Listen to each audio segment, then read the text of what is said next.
साल 1985 में पैट्रिक नाम के एक आदमी को पुलिस ऑफिसर्स बताते हैं कि उसके भाई और उसकी फैमिली के साथ एक ट्रेजेडी हो गई है। उसके भाई की वाइफ और भतीजी का मर्डर हो गया है। उसकी दूसरी भतीजी जेन, जो उन्हें मौकाए वारदात से हाथ में एक शेवर लिए खून से लथपथ मिली थी, उस हादसे की इकलौती सर्वाइवर है। फिर उस हादसे के 25 साल बाद हम बड़ी जेन को देखते हैं, जो एक फोटोग्राफर है और वो पुराने वीरान घरों की फोटोज खींचकर बेचती है। उस हादसे के बाद जेन को एक फॉस्टर होम ने अडॉप्ट कर लिया था, पर उसे अपने परिवार और उस हादसे के बारे में कुछ भी याद नहीं है। उसकी शादी एलन नाम के एक आदमी से हो गई है और उन दोनों की एक बेटी है जिसका नाम एलिस है। हालांकि जेन और उनके रिश्ते के बीच भी एक तनाव है, जिसकी मेजर वजह उसकी मेमोरी लैप्सेस हैं। वो अक्सर जरूरी मीटिंग्स और रोजमर्रा की चीजें भूल जाती है। कभी कभी तो वो अपनी बेटी को स्कूल से पिक करना भी भूल जाती है। एक दिन जब जेन अपने काम के बाद एलिस के साथ वापस लौट रही होती है, तो उसकी नजर एक पुराने फार्म हाउस पर पड़ती है, जिससे वो अपनी नजरें नहीं हटा पाती। वो रुककर उसकी फोटोज खींचने लगती है। इस दौरान एलिस वहीं आसपास घूमने लगती है और किसी से अजीब तरीके से बात करने लगती है, पर वहाँ आसपास कोई नहीं होता। फिर रात में जेन को अपने घर के दरवाजे पर एक नॉक सुनाई देती है, पर जब वो दरवाजा खोलती है तो वहाँ कोई नहीं होता। तभी उसकी नजर एक गिफ्ट बॉक्स पर पड़ती है। उसके अंदर उसे एक पिन मिलती है, जो किसी खिलौने के पार्ट जैसी दिख रही है। अगले सीन में हम जेन को उस फार्म हाउस की फोटो को एकटक निहारते हुए देखते हैं, जैसे वो उसमें कहीं खो गई हो। पर तभी उसके हस्बैंड एलन का कॉल आता है और वो अचानक होश में आ जाती है। जेन कॉल पिक करती है तो एलन उससे शिकायत करता है कि वो फिर से एलिस को स्कूल से पिक करना भूल गई है। जेन तुरंत निकलती है और जल्दबाजी में गाड़ी ड्राइव करने लगती है। तभी उसे अचानक सड़क के बीचों बीच एक बच्ची खड़ी दिखाई देती है, जिसे बचाने की कोशिश में जेन का एक्सीडेंट हो जाता है। उसकी आंख हॉस्पिटल में खुलती है, पर वो अपने पति और बेटी दोनों को ही नहीं पहचान रही। डॉक्टर एलन को बताता है कि इस एक्सीडेंट से जेन की बचपन की हेड इंजरी उभर आई है, जो उसके बचपन की यादें भूलने की मेन वजह थी। इधर जेन के पास लियम नाम का एक साइकियाट्रिस्ट आता है, जो उसकी मेमोरी प्रॉब्लम्स को एक्सरसाइजेस से ठीक करने की कोशिश करेगा। वो उसे भरोसा दिलाता है कि उसकी यादें वापस आ जाएंगी, पर उसमें थोड़ा वक्त लगेगा। कुछ घंटों बाद जेन को लॉबी से कुछ आवाज सुनाई देती है। वो बाहर आकर चेक करती है तो उसे सूजी दिखाई देती है। ये वही बच्ची है जिसे उसने सड़क के बीचों बीच देखा था और जिसे बचाने की कोशिश में उसका एक्सीडेंट हो गया था। वो उससे बात करने की कोशिश करती है, पर सूजी भागकर छिप जाती है। तभी एलन और एलिस उसके पास आते हैं, ये बताने के लिए कि वो रात भर के लिए घर वापस जा रहे हैं और सुबह वापस आ जाएंगे।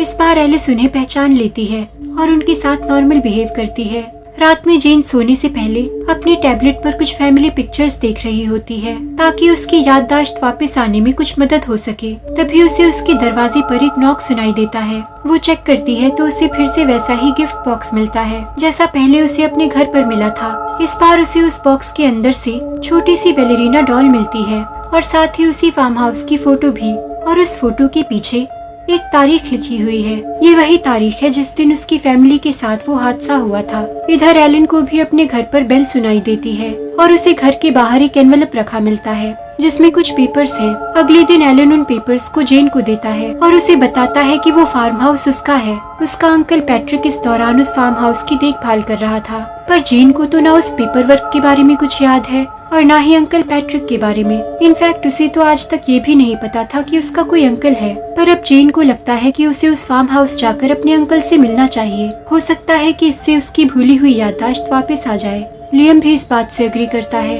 अब जेन अपने अंकल पैट्रिक को फोन करती है, जो इतने वक्त बाद जेन का फोन आने से हैरान है, पर वो उससे कहता है कि वो जब चाहे उससे मिलने आ सकती है।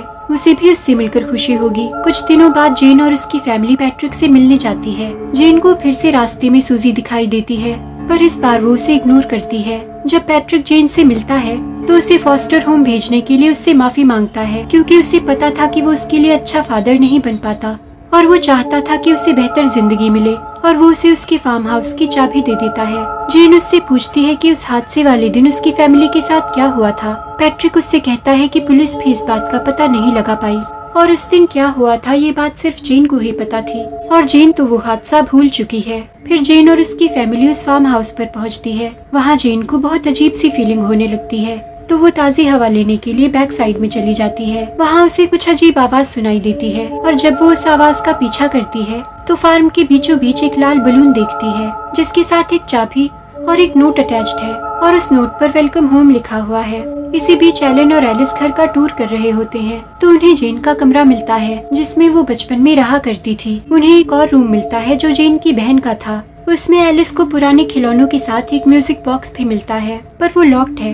अगले दिन जेन और उसकी फैमिली पास के टाउन में जाते हैं। वहाँ एक एंटीक स्टोर में क्लर्क उसे फ्रेम किया हुआ अखबार का एक पन्ना देती है जो 1985 का है। उसमें जेन की फैमिली के साथ हुए हादसे की खबर है। उस आर्टिकल में ऐसा शक जताया गया है जैसे जेन ही अपनी फैमिली के मर्डर की जिम्मेदार थी। उसी वक्त जेन को लियम का कॉल आता है क्योंकि आज उन दोनों की अपॉइंटमेंट है।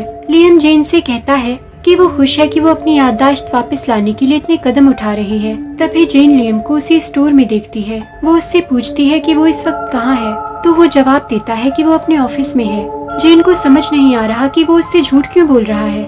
कॉल कटने के बाद जेन उसका पीछा करते हुए बिल्डिंग के बाहर आती है और एक मेज में एंटर कर जाती है। लियम उसे कहीं नहीं मिलता और वो उसमें खो जाती है। वो घबराने लगती है क्योंकि उसे निकलने का रास्ता नहीं मिल रहा। तो वो फाइनली मेज को तोड़कर बाहर आ जाती है। वो अपनी कार के पास जाती है तो उसे उसमें एक और गिफ्ट बॉक्स मिलता है। पहले वो उसे इग्नोर करती है पर फिर उसका मन नहीं मानता और वो उसे खोलकर देखती है तो उसमें उसे एक फोटो मिलती है जो सिर्फ आधी है। उसमें उसकी बचपन की पिक्चर है, साथ में उसकी माँ है जिसका चेहरा ब्लर्ड है और सूजी भी, यानी कि सूजी कोई और नहीं बल्कि उसकी अपनी बहन है। रात में जब जेन सो रही होती है तो एलिस उसके पास आती है। वो एलिस से पूछती है कि क्या हुआ तो एलिस उसे चुप रहने का इशारा करती है और धीमी आवाज में कहती है कि वो हमें सुन लेंगे। जेन कंफ्यूज्ड है और एलिस को फॉलो करते हुए वो सूजी के रूम में पहुंचती है। यहाँ उसे पुरानी मेमोरी का एक विजन आता है जिसमें उसकी माँ उसकी बहन को म्यूजिक बॉक्स दे रही है। तभी सूजी और उसकी मॉम जेन की ओर देखते हैं।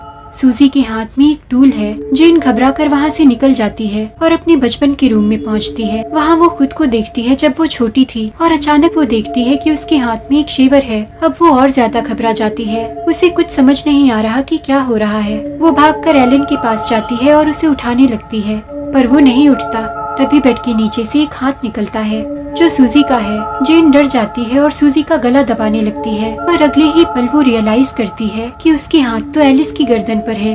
एलिस जाग जाती है और जेन अपने माइंड लैब से बाहर आ जाती है। वो वापस सोने चली जाती है। अगले दिन एलिस अपने डैड को बताती है कि एक लड़की ने उसे बेडरूम वाले मॉन्स्टर से बच के रहने को कहा है। यहाँ मैं क्लियर कर दूं कि वो सूजी के घोस्ट के बारे में बात कर रही है जिसे कल रात उसने देखा था जेन को उस तक ले जाने से पहले। अब जेन एलन से कहती है कि उन्हें ये फार्म हाउस छोड़ देना चाहिए। तभी एलिस चिल्लाने लगती है और कहती है कि पिछली रात कोई आदमी उसे चेज कर रहा था और उसे अचानक एस्मा अटैक आने लगता है। जेन को लगता है जैसे कि उसने ऐसा कुछ पहले भी देखा है।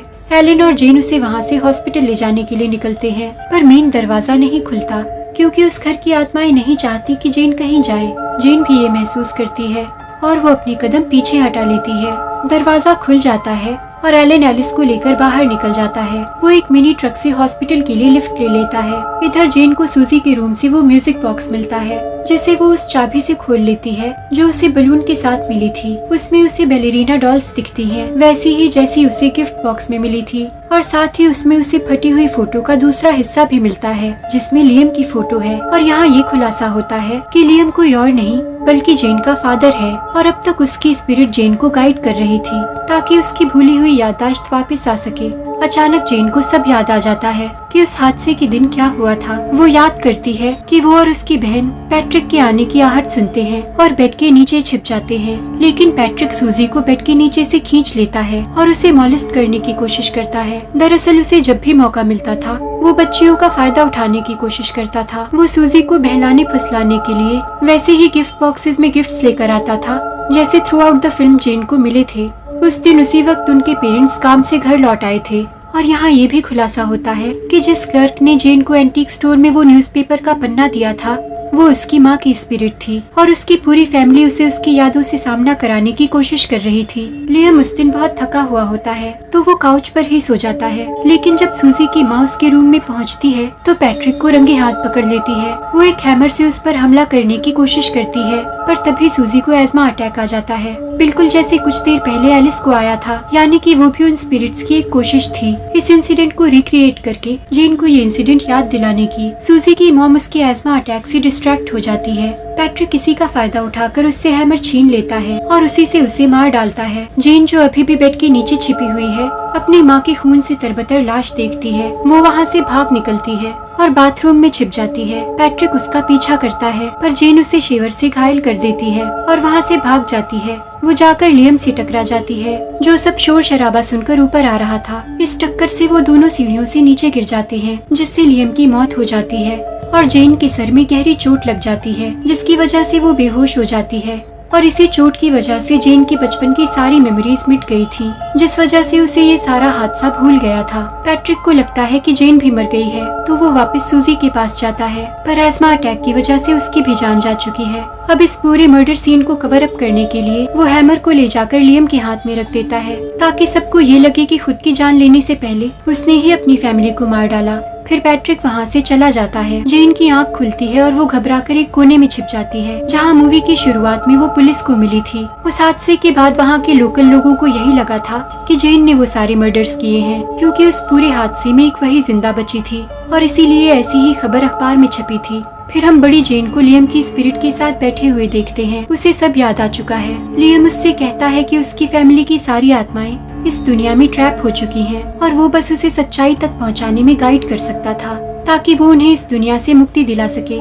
इसीलिए उसने उसे डायरेक्टली कुछ नहीं बताया और यहाँ तक लेकर आया। तभी एलन जेन के पास वापस आता है और लियम गायब हो जाता है। एलन जेन से कहता है कि एलिस सब ठीक है और उसने उसे पैट्रिक के पास छोड़ दिया है। जेन ये सुनकर पैनिक करने लगती है और एलन के साथ फौरन निकल जाती है अपनी बेटी को बचाने के लिए। उधर पैट्रिक एलिस को अपनी बातों में बहला फुसला रहा होता है और झोंके झोंके में वो उसे सूजी कहकर बुलाता है। तभी उसे एलन और जेन के आने की आवाज सुनाई देती है। वो गन उठा लेता है और जब एलन वहाँ आता है तो उसकी ओर शूट करता है, पर एलन बच जाता है। अब एलन उसे डिस्ट्रैक्ट करने की कोशिश करता है। तभी जेन पैट्रिक पर पीछे से एक जोरदार हमला करती है। पैट्रिक वहीं बेहोश हो जाता है। जब उसकी आंख खुलती है तो वो देखता है कि जेन उसे सूजी के रूम में ले आई है। वो उससे मिन्नत करता है कि वो उसे वहाँ छोड़कर ना जाए, पर जेन उसकी कोई बात नहीं सुनती और उसे उस घर में बंद करके चली जाती है ताकि उसकी फैमिली की स्पिरिट्स अपना बदला ले सके। आखिरी सीन में जेन अपनी फैमिली की ग्रेव पर होती है जहाँ वो उनकी जुड़ी हुई फोटो छोड़ जाती है, क्योंकि उसे अब सब कुछ याद आ चुका है। तो वो अपनी लाइफ में मूव ऑन करके अपने हस्बैंड और अपनी बेटी के साथ अपनी जिंदगी में आगे बढ़ने के लिए तैयार है। फिर हम जेन के पुराने फार्म हाउस की वही फोटो देखते हैं और उस पे पैट्रिक की चीखें ओवरलैप हो रही हैं, जिसमें वो मदद के लिए पुकार रहा है, पर उसे सुनने वाला वहाँ कोई नहीं है और मूवी यहीं खत्म हो जाती है। अगर आपको ये वीडियो पसंद आया हो तो प्लीज वीडियो को लाइक कर दें, चैनल को सब्सक्राइब कर दें और मैं आपसे मिलूंगी अगले वीडियो में। Thank you for watching.